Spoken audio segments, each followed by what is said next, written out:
Hey guys, welcome back to Let's Play Twilight Princess. This here is Telma's bar, and they are open. Very open, actually. The door is just standing there for us to go through.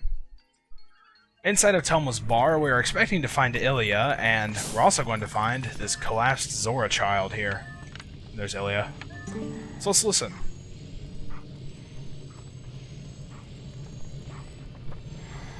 That's Telma over there, by the way.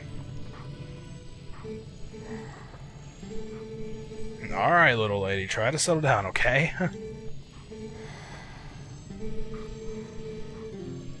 The incident the soldiers were talking about. Oh, what an emotional reunion. Yes, a girl and her wolf.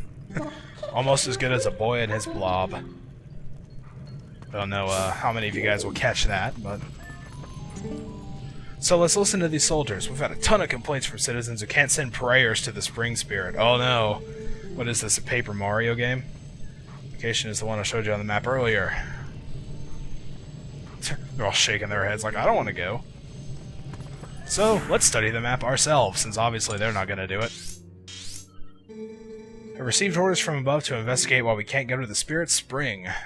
So, that over there is the Spirit Spring. You know, usually you're used to just walking into a new area, and then the Light Spirit's pretty much just right there, waiting for you. But no, it's actually quite an endeavor to get to him in this game. Or, well, not in this game, but in this area, rather.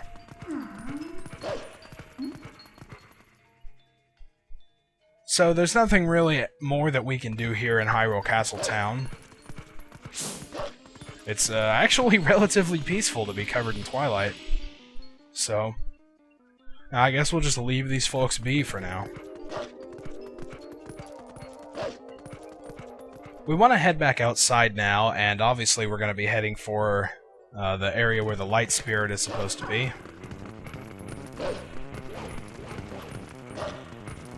So let's head in that direction. Luckily I know where it is, but if you're unsure, you can just check your map and see you need to be heading down that direction. So...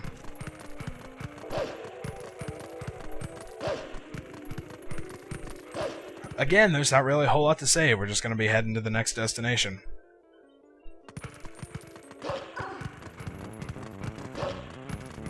It's the place we're going. It's actually really, really peaceful, and probably one of the the coolest places in the game once you save it from the Twilight. I guess I won't ruin the surprise just yet, but you know, it's a lake spring.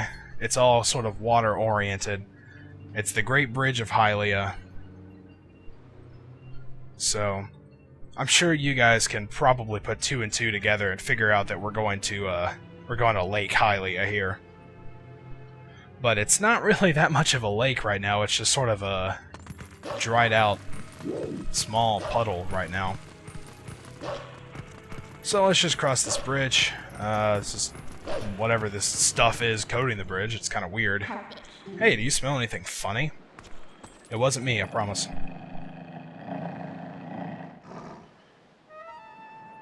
And so this guy here is obviously he's going to be setting the bridge on fire. So that stuff we're walking on, I'm guessing, was like oil or gasoline or something. And that guy's an awesome shot. Hit it right on the edge of that stuff in that long arcing shot. I don't know why they can't be that accurate when they're shooting at me, but oh well. So it appears as though we're in quite a spot. Oh no, we're trapped. Get out of here. So, just climb onto one of these boxes and jump off. We're expecting there to be this huge lake waiting for us at the bottom, but thankfully we're going to be landing in the one spot where there is actually water. So we're not going to just fall and crumple our bones on the ground or anything. Ooh. That would still have that would probably still have deadly force hitting that water. We're lucky there was a puddle down below. This is the biggest puddle of all time. Anyway, let's take a look around. So as you can see, there's a big red circle over there on the left, but since there's basically no water, it's way up there, and it's up on one of these ledges. So there's not really crap we can do to get to it right now. What we want to do instead... Oh, actually, there's something else. There's a few guys around here who are of the Zora tribe. They've had no water flowing from upstream.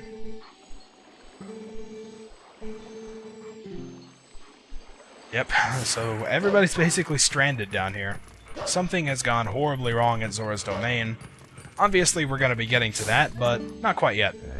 So let's talk to this clown guy over there who really needs to put a shirt on.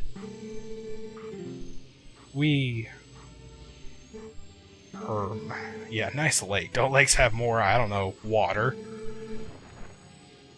Yep, so that is supposedly upriver, though it's basically just like a cliff now. And there's the spirit area that we can't get to. Whatever, it's not like I can go up there and complain. That's way too high. What? Was that a customer? Oh yeah, that's real intimidating. Fine, I'll go take care of this guy for you.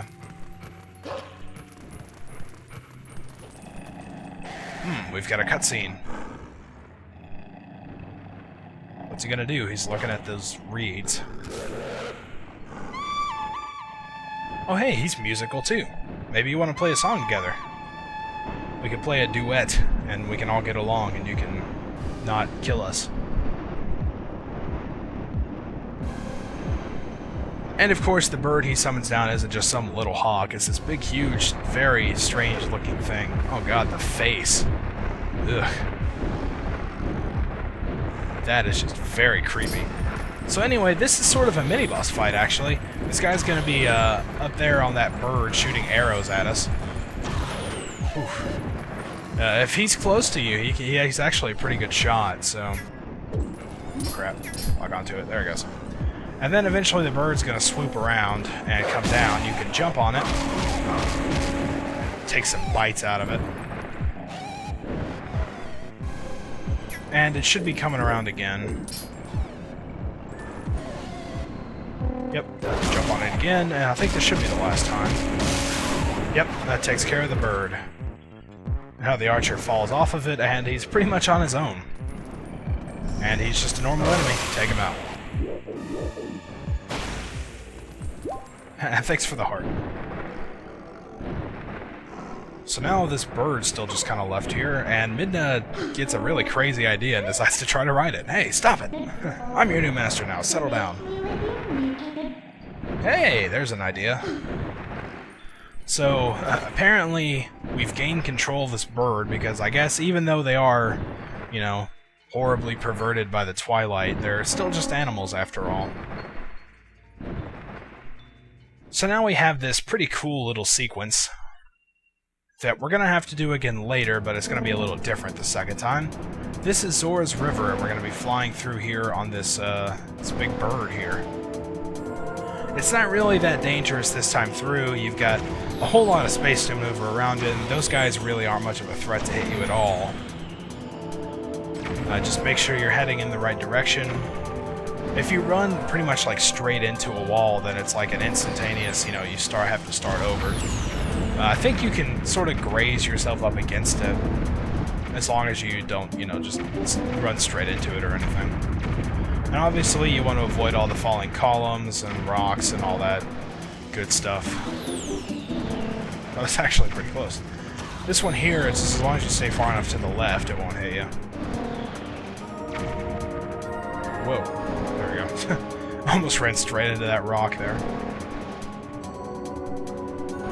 And you may not know it, but I'm actually tapping A to dash, because if you just let it go, you tap A to dash. So, there you go. You kind of sacrifice a little bit of control, but especially this first time through, you don't really need it that much. So now we just head up towards the light. And what we've actually done here is we've flown all the way upstream up to the, as Midna called it, the source of the river. And we've actually traveled quite a ways on our map.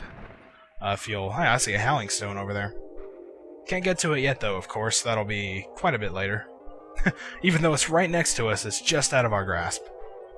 Yeah, there's a spirit over there. I know, I know. Oh, we're already here? That bird turned out to be more useful than I expected. Let's look for it.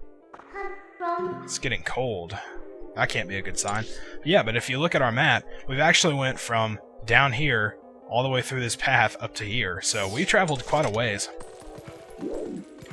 Anyway, let's talk to the spirit here, and I think this chick, like, I don't know if she reveals it or not, but I think she's supposed to be like the cousin or something of the lantern oil dude from back in Orden, because she's got a huge afro too. It doesn't have a bird's nest in it, but cold. Well, I'm a wolf. I got a fur coat. Can't really warm me up though. Sorry. So we're gonna be heading down here, and I see some snow and some ice. Well, this doesn't look good. This is a pretty ominous sign, actually. So I guess in the next part, we'll head into Zora's Village, Zora's Domain, whatever you want to call it, and just see what the heck's going on up there. So until then, thanks for watching. See you later.